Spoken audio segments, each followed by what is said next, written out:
Can you do a cat? From mimicking her parents when she was a chick, 34-year-old Einstein has matured into a lifelong vocal learner. In most birds, it's thin and stick-like, but a parrot's is more like ours. How about the pretty songbirds? Yeah, tweet, tweet, tweet. Unlike humans, Einstein doesn't have vocal cords or a voice box. Instead, she has a bundle of muscles in her throat called the syrinx. And it's this that enables her to form words.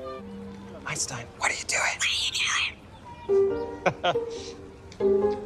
But does this impressive feat of memory mean she understands the language she's repeating? Hello, sweetheart. You're special. According to Adam, there are signs that she does. She likes to give me a hard time because people laugh. So I'll ask her for a vocalization, a sound, and she'll give me the wrong one.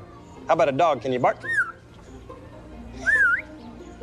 And people laugh. And so she loves kind of just messing with me, getting that laugh from the public. Can you do a red wolf? Well, that was a kiss. That wolf wants to give you guys a kiss. Now let's try again. Let's howl like a wolf. Can you do a wolf? There it is. Good job. She talks to me in her own way, sometimes vocally, sometimes behaviorally, and I communicate back with her. It's a very special bond.